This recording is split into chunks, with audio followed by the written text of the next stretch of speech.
Un beau gros crayon, assez gros pour... Pensez même baguette magique d'Harry Potter. Il y a du stock pour travailler. Parce que si c'est trop petit, ben, la plante n'aura jamais de chance de guérir.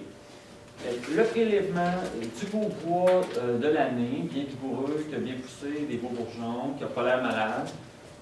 Il y a différentes écoles de pensée pour la conservation. Souvent, les gens, il y a comme deux écoles de pensée. Une qui dit ben, il faut absolument mettre ça dans un sac avec un linge humide. On peut. Ou sinon, si on le récolte, le sac, je ne sais pas si vous voyez ici, mais il y a de l'humidité dans le sac. Je n'ai pas mis d'eau. C'est que les branches, ils ont de l'humidité dedans. Souvent, juste de le mettre au frigo, il va y avoir de la condensation, puis ça va être suffisant. Il faut juste enlever l'air. Fait que moi, je récolte mes boutures, je les mets dans un sac bien serré, comme ça, étiqueté avec le nom, c'est quoi. Je mets ça au frigo, ça peut durer jusqu'à 3 mois.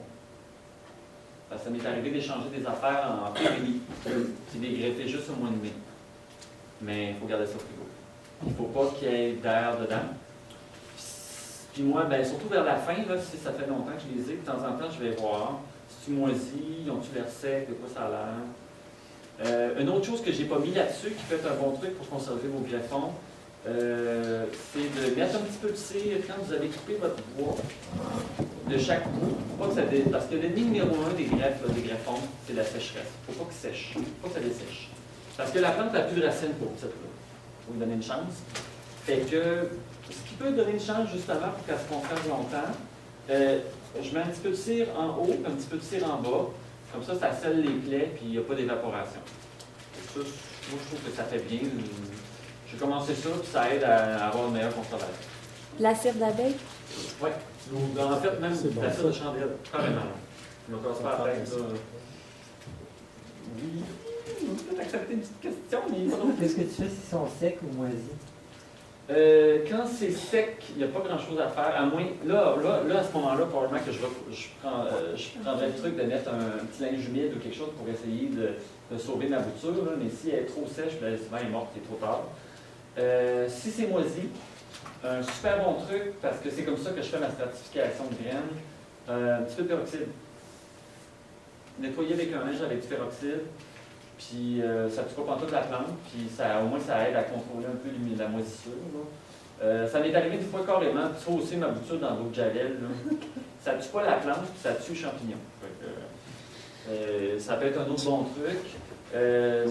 Souvent, l'ennemi numéro 1 des greffons, ça va être que quand ça fait trop longtemps, l'année, le bois finit par débourrer dans le frigo. Puis là, du bois qui est débourré, que les bourgeons commencent à pousser, c'est dur à reprendre. J'en ai réussi, là, mais c'est plus dur. Fait que donc, pour la conservation, pas plus compliqué que ça.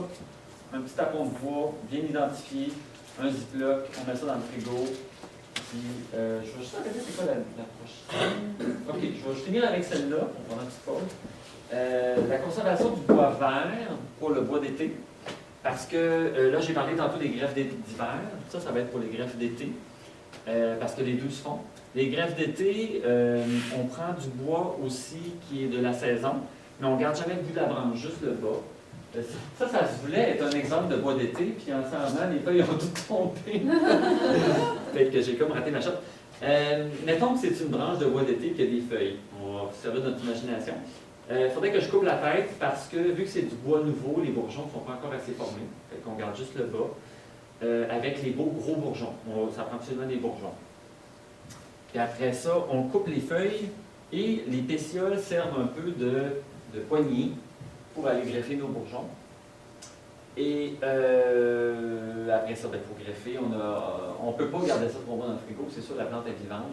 Fait que ça, par exemple, eux, il faut les greffer en dedans de 2-3 jours. Par contre, juste pour vous... Moi, j'étais très sceptique là, parce qu'il y a des gens qui m'offraient de m'en envoyer. J'ai eu des greffons qui m'ont été envoyés de Ottawa par la poste en plein été, en plein mois d'août.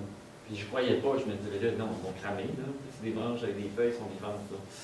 Mais tu sais, premièrement, c'est ça, on coupe les feuilles, on emballe ça, on met un linge humide. Là, l'été, c'est pertinent. Puis ça peut facilement survivre 3-4 jours quand on garde ça fraîche. Fait que moi, la minute que je les ai réfrigérés, j'ai greffé mes affaires, j'en ai pas perdu un. Fait que même en ayant envoyé du bois comme ça, en plein été. Mais par contre, là, à ce moment-là, c'est ce qu'on appelle des greffes d'été, mais c'est du bois. Je ne l'ai pas écrit. Mais ça, c'est des greffes en bois, en œil dormant. On greffe en août pour l'année prochaine. Fait que, je ne sais pas c'est quoi ma prochaine diapo, mais on peut prendre une petite pause là, puis je reprendrai après. Oui, c'est ça. Donc, on va prendre un petit 15 minutes de pause, le temps de pouvoir se tenter un peu, réseauter, tout ça, se dégourdir, puis ensuite, on va reprendre par la suite. Fait comme ça, je vous garde l'eau à la bouche, avec les démos de greffage, ça va être ça.